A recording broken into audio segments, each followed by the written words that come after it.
Hello, and welcome back to Emprice Can Read. As you know, I am indeed Emprice, and if you are a keen listener and remember, you will indeed remember that not only are we reading J.R.R. Tolkien's The Hobbit, the enchanting prelude to the Lord of the Rings, but we are at chapter 14, Fire and Water, in which we find out what happens to the dragon Smaug.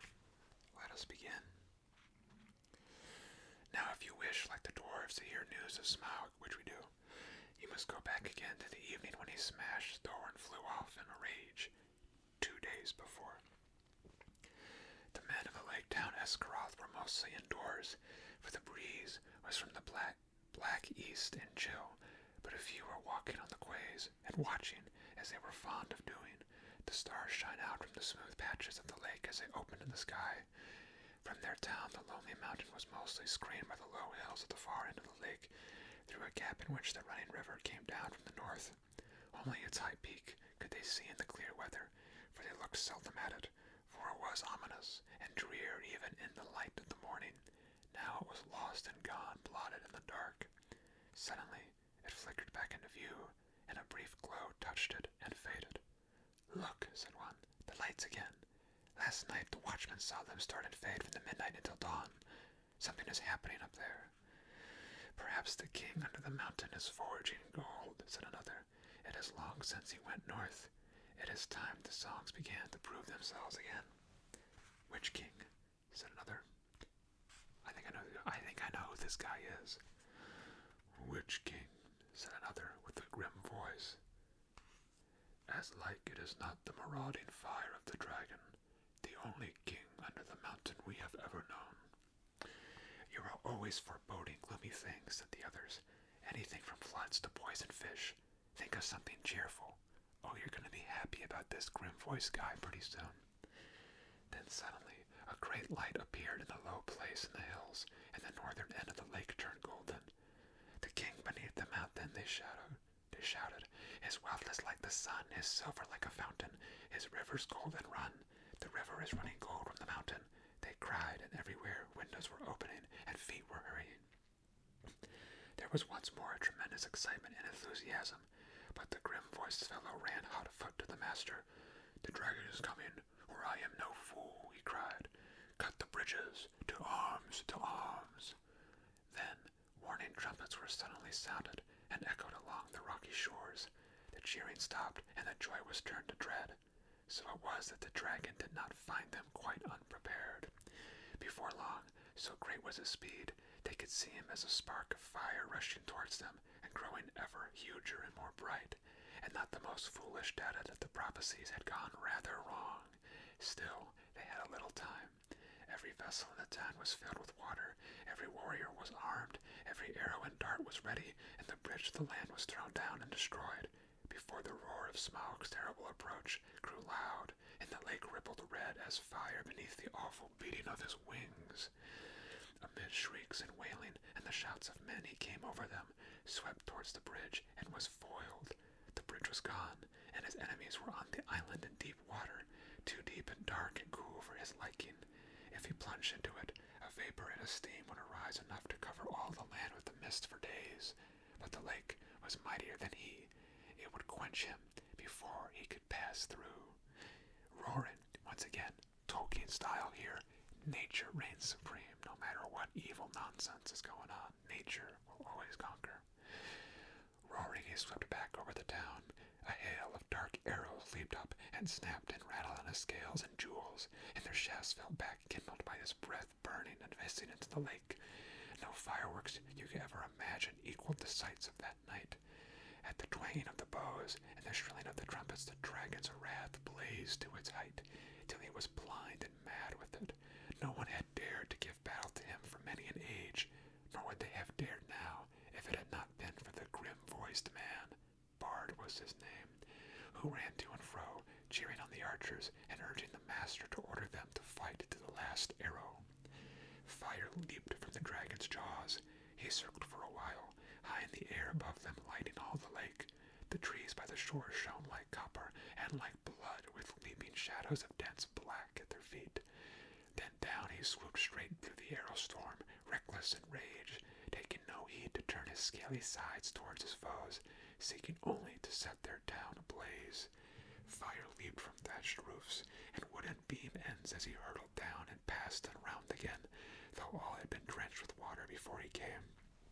Once more water was flung by 100 hands wherever a spark appeared. Back swirled the dragon, a sweep of his tail, and the roof of the great house crumbled and smashed down. Flames unquenchable sprang high to the night. Another swoop, and another, till another, a swoop, and another house, and then another, a lot of another's, sprang of fire and fell, and still no arrow hindered Smaug, or hurt him more than a fly from the marshes. Already, men were jumping into the water on every side. Women and children were being huddled into laden boats in the market pool. Weapons were flung down. There was mourning and weeping, where but a little time ago the old songs of mirth had been sung about by dwarves. Now men cursed their names. The master himself was turning to his great gilded boat, hoping to row away in the confusion and save himself. Soon all the town would be deserted and burned down to the surface of the lake. That was the dragon's hope. They could all get into boats for all he cared. There he could have fine sport hunting them, or they could stop till they starved. Let them come try to get to land, and he would be ready. Soon he would set all the shoreland woods ablaze, and wither every field and pasture. Just now he was enjoying the sport of town baiting more than he had enjoyed anything for years. But there was still a company of archers that held their ground among the burning houses. Their captain was Bard, grim-voiced and grim-faced, whose friends had accused him of prophesizing floods and poisoned fish, though they knew his worth and courage. He was a descendant in long line of Girion, lord of the Dale, whose wife and child had escaped down the running river from the ruin long ago. Now he shot with the great yew bow, till all his arrows but one were spent. The flames were near him, his companions were leaving him. He bent his bow for the last time. Suddenly, out of the dark, something fluttered to his shoulder. He started, but it was only an old thrush. Unafraid, it perched by his ears, and it brought him news. Marveling, he found he could understand its tongue, for he was of the race of Dale. Wait, it said to him. The moon is rising for the hollow. Oh, it's the thrush talking. Wait, it said to him. The moon is rising. Look for the hollow of the left breast as he flies and turns above you. And while Bard paused in wonder, and it told him of tidings up in the mountain, and all of it that he had heard, then Bard drew his bowstring to his ear. The dragon was circling back, flying low, and as he came the moon rose above the eastern shore, and silvered his great wings. Arrow, said the bowman, black arrow, I have saved you to the last. You have never failed me, and always I have recovered you. I had you from my father, and he from of old. If ever you came from the forges of the true king under the mountain, go now, and speed well. The dragon swooped once more lower than ever, and as he turned and dived, down his belly glittered white with sparkling fires of gems in the moon, but not in one place. The great bow twanged. The black arrow sped straight from the string, straight for the hollow by the left breast, where the foreleg was flung wide. In it smote and vanished, barb, shaft, and feather, so fierce was its flight. With a shriek that deafened men, fell trees, and split stone, Smaug shot spouting into the air, turned over, and crashed down from on high into ruin. Full on the town he fell, his last throw splintered it to sparks and gleeds. The lake roared in. A vast steam leaped up, white in a sudden dark under the moon. There was a hiss, a gushing whirl, and then silence, and that was the end of Smaug and Esgaroth, but not of Bard. The waxing moon rose higher and higher, and the wind grew loud and cold. It twisted the white fog into bending pillars and hurrying clouds, and drove it off to the west to scatter in tattered shreds over the marshes before Mirkwood. Then the many boats could be seen dotted dark on the surface of the lake, and down the wind came the voices of the people of Esgaroth lamenting their lost town and goods and ruined houses. But they had really much to be thankful for, had they thought of it, though it could hardly be expected. they should just then. 3/4 of the people of the town had at least escaped alive. Their woods and fields and pastures and cattle and most of their boats remained undamaged, and the dragon was dead. What that meant, they had not yet realized. They gathered in mournful crowds upon the western shores, shivering in the cold wind, and their first complaints and anger were against the master, who had left the town so soon, while some were still willing to defend it. He may have a good head for business, especially his own business, some murmured, but he is no good when anything serious happens. And they praised the courage of Bard and his last mighty shot. If only he had not been killed, they all said, we would make him a king.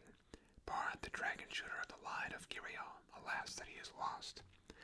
And in the very midst of their talk, a tall figure stepped from the shadows. He was drenched with water. His black hair hung wet over his face and shoulders, and a fierce light was in his eyes. Bard is not lost, he cried. He died from Esgaroth when the enemy was slain. I am Bard, the line of Girion. I am the slayer of the dragon. King Bard, they shouted, but the master ground his chattering teeth. Girion was Lord of Dale, not King of Esgaroth, he said.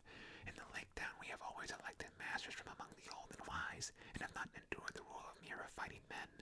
Let King Bard go back to his own kingdom. Dale is now freed by his valor, and nothing hinders his return. At any rate, any who that wish to go with him, if they prefer the cold stones under the shadow of the mountain to the green shores of the lake. The wise will stay here, and hope to rebuild our town and enjoy again in time its peace and riches. We will have King Bard, the people near at hand shouted in reply. We have had enough of the old men and the money counters, and people further off up took the cry. Up the bowmen and down with money bags, till the clamor echoed along the shore. I am the last man to undervalue Bard the bowman, said the master wearily, for Bard now stood close behind him. He has tonight earned an eminent place in the roll of the benefactors of our town, and he is worthy of many imperishable songs. But why, O people, and here the master rose to his feet and spoke very loud and clear, why do I get all your blame? For what fault am I to be deposed? Who aroused the dragon from his slumber, I might ask? Who obtained of us rich gifts and ample help, and led us to believe that old songs could come true? Who played on our soft hearts and our pleasant fancies? What sort of gold have they sent down the river to reward us? Dragon fire and ruin. From whom should we claim our recompense of our damage and aid for our widows and orphans? As you see, the master had not got his position for nothing. The result of his words was that for the moment the people quite forgot their idea of a new king and turned their angry thoughts towards Thorin and his company. Wild and bitter words were shouted from many sides, and some of those who had before sung the old songs loudest were now heard as loudly crying that the dwarves had stirred the dragon up against them deliberately. Fools, said Bard, why waste words and wrath on those unhappy creatures? Doubtless they perished first in fire before Smaug come to us. Then, even as he was speaking, the thought came into his heart of the fabled treasure of the mountain, lying without guard or owner, and he fell suddenly silent. He thought of the master's words, and of Dale rebuilt, and filled with golden bells, if he could but find the men. At length he spoke again. This is no time for angry words, master, or for considering weighty plans of change. There is work to do. I serve you still, though after a while I may think again of your words and go north with any that will follow me. Then he strode off to help in the ordering of the camps and in the care of the sick and the wounded. But the master scowled at his back as he went, and remained sitting on the ground. He thought much but said little, unless it was to call loudly for men to bring him fire and wood. Now everywhere Bard went, he found talk running like fire among the people concerning the vast treasure that was now unguarded. Men spoke of the recompense for all their harm that they would soon get from it, and wealth over and to spare with which to buy rich things from the south, and it cheered them greatly in their plight. That was all well, for the night was bitter and miserable. Shelters could be contrived for few. The master had one, and there was little food. Even the master went short. Many took ill of wet and cold and sorrow that night, and afterwards died, who had escaped uninjured from the ruin of the town. And in the days that followed there was much sickness and great hunger. Meanwhile, Bard took the lead, and ordered things as he wished, though always in the master's name, and he had a hard task tasked to govern the people and direct the preparations for their protection and housing. Probably most of them would have perished in the winter that now hurried after autumn, if help had not been to hand. But help came swiftly, for Bard at once had speedy messengers sent up the river to the forest to ask the aid of the king of the elves of the wood, and these messengers had found a host already on the move, although it was then only a third day after the fall of Smaug. The Elven King had received news from his own messengers and from the birds that loved his folk, and already knew much of what had happened. Very great indeed was the commotion among all things with wings that dwelt on the borders of the desolation of the dragon. The air was filled with circling flocks, and their swift-flying messengers flew here and there across the sky. Above the borders of the forest there was whistling, crying, and piping. Far over Mirkwood, tidings spread. Smaug is dead. Leaves rustled and startled ears were lifted. Even before the Elven King rode forth, the news had passed west right into the pine woods of the Misty Mountains. Beorn had heard it in his wooden house, and the goblins were in council in their caves. That would be the last we shall hear of Thorin Oakenshield, I fear, said the king. It would have done better to have remained my guest. It is an ill wind, all the same, he added, that blows no one any good. For he too had not forgotten the legend of the Wells of Thror. So it was that Bard's messengers found him now marching with many spearmen and bowmen, and crows were gathered thick above him, for they thought that war was awakening again, such as had not been in those parts for a long age. But the king, when he received the prayers of Bard, had pity, for he was the lord of a good and kindly people. So turning his march, which had at first been direct towards the mountain, he hastened now down the river to Long Lake. He had not boats or rafts enough for his host, but they were forced to go slower by way of foot. But great stores of goods he sent ahead by water. Still, elves are light-footed, and though they were not in these days much used to the marshes and their treacherous lands between the forest and the lake, their going was swift. Only 5 days after the death of the dragon they came upon the shores and looked on the ruins of the town. Their welcome was good, as may be expected, and the men and their master were ready to make any bargain for the future in return for the Elven King's aid. Their plans were soon made. With the women and the children and the old and the unfit, the master remained behind, and with him were some men of crafts and many skilled elves, and they busied themselves felling trees and collecting the timber set down from the forest. Then they set about raising many huts by the shore against the oncoming winter, and also under the master's direction they began the plan of a new town, designed more fair and large even than before, but not in the same place. They removed northward higher up into the shore, for ever after they had a dread of the water where the dragon lay. He would never again return to his golden bed, but was stretched cold as stone, twisted upon the floor of the shallows. There for ages his huge bones could be seen in calm weather amid the ruined piles of the old town. But few dared to cross the cursed spot, and none dared to dive into the shivering water, or to recover the precious stones that fell from his rotted carcass. But all the men of arms who were still able, and most of the Elven King's array, got ready to march north to the mountain. It was thus that in 11 days from the ruin of the town, the head of their host passed the rock gates at the end of the lake and came into the desolate lands. The next chapter is the gathering of the clouds. Bad things are about to happen. We only have 5 chapters left, it looks like. Wow. What a time to be alive. Fun. Almost done. Anyway, I'm almost done with this video.